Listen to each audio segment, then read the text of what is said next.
Hello everyone. Uh, Thank you for joining this executive briefing on environmental scanning for Accor Pacific with Australia as our main market lens. Looking forward to 2030. Today I will summarize Accor's strategic position using oil loan scanning framework. We'll look the internal strength and gaps, the external setting using PESTLE and competitive forces, key stakeholders, and a combined SWOT SWOT. Will close with one clear strategic challenge and three early recommendations, including sustainability, ethics, and social responsibility. Purpose and scope. The purpose of this session is to support Accor 2030 planning by linking evidence to strategy. The scope covers 5 areas. First, internal resources and capabilities. Second, external trends through PESTLE. Third, the competitive settings using 5 forces. Fourth, key stakeholders and their influence. Fifth, an integrated SWOT and strategic option. The evidence base combines academic sources and industry data sources, including Australian policy as macro conditions. Key sources include Astrodate and an Australian Bureau of Statistics and climate evidence from the IPCC. Organization overview and current position. Accor is a global hospitality group with many brands. Accor grows mainly through an assets-light model, meaning it often manages for franchise hotels rather than owning them. In Australia, growth and performance are shaped by 4 main forces. 1. Demand recovery in travel. 2. Cost inflation, especially wages and energy. 3. Labor limits, including skill shortage and turnover. 4. Rising expectations and sustainability from guests, corporate clients, and regulators. Accor advantage levers include its wide brand portfolio, strong distribution reach, a large loyalty ecosystem, and clear operating standards. At the same time, key risk areas include climate impact, tighter regulations, the growth power of distribution platform, and cybersecurity threats. This gives us a clear point of focus. Accor has skill and brand strength, but the external setting is becoming more costly and more complex.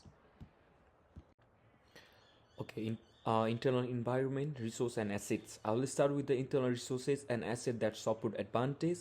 First, and brand portfolio and brand value. This helps Accor serve different customer needs from economy to premium and manage pricing across demand cycles. Second is loyalty and customer data. These assets support personal offers, stronger direct booking, and better guest understanding. Third is the network scale and partnership. Scale improves visibility in the market, can lower purchase cost, and supports uh, entry into new locations. Fourth is governance and reporting. Strong reporting supports investor confidence and help Accor show progress in environmental, social, and government commitment. Internal capabilities, competence, and gap. Next are capabilities, meanings what Accor can do well in practice. A key capability is revenue management and demand uh, segmentation. This supports better yield and occupancy outcomes. Another strength is operating system and service design. This can standardize quality while still allowing local delivery. Digital transformation is now a device capability. Digital systems can lift efficiency and improve the guest experience, including personal service and faster processes. However, there are important gaps. One gap is service consistency across managed properties, where location education can vary. Another gap is workforce stability in a tight labor market, where hiring and retention issues can weaken service quality. In summary, the key strengths are a multi-segment portfolio and the asset-light model which support scale and flexibility, a strong loyalty ecosystem and data which support direct demand and personal service. The key weaknesses are labor intensely and retention risks which can reduce service consistency or brand trust, margin pressure from intermediate distribution and price transparency which can weaken pricing power and profitability. External environment, Australia macro context. Now I will shift to an external environment in Australia. Australia, a national tourism strategy Tribe 2030 set expectations for sustainable growth, dispersal beyond major centers, and stronger workforce capability by 2030. Demand and economic value can be tracked through official measures such as the tourism satellite account. Macro condition matter, inflation and interest rate settings shape both consumer travel spending and business operating costs. Finally, forecast to 2030 suggests both opportunity and volatility. This supports scenario based planning rather than one fixed plan. Presley trends and impacts. Using PESTLE Presley, the key trends for Accor in Australia are as follows. Political and policy. Thrive 2030 increases expectations for sustainable outcome and stronger industry capability. Economic inflation, interest rate, and cost pressure raise the need for productivity and disciplined pricing. Social. Demand is growing for wellness, authentic experience, and responsible business conduct. Trust and value increasingly shape choice. Technological, AI, and digital systems are reshaping distribution, pricing, and service. They also increase cyber and privacy risks, environmental and legal. Climate risks and decarbonization expectations are intensifying. This raises compliance needs and investment requirements, especially in energy efficiency and reporting. Competitive environment, market structure, and rivalry. This slide explains the competitive environment in the hospitality and tourism industry. The market is highly competitive, especially in popular tourist cities.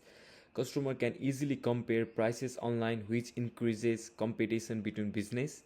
There is also pressure for alternative accommodation like Airbnb. In addition, rising labor and energy costs are increasing operational challenge for companies.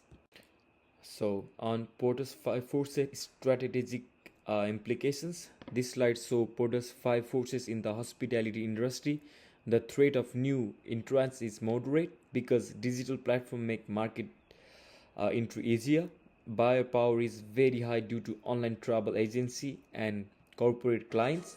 Supplier power is also high because of our labor shortage and rising cost. Overall, strong competition requires business to focus on differentiation and efficiency. Stakeholder analysis, roles and influence. This slide presents the key stakeholders in the industry. Owners, regulators, and corporate clients have high power and influence. Technology, performance, and distribution. Partners are also important for market access. Employees and local communities support service quality and destination reputation. Managing this relationship is important for sustainable business success. On this slide, we can talk about integrated SWOT and strategic implications.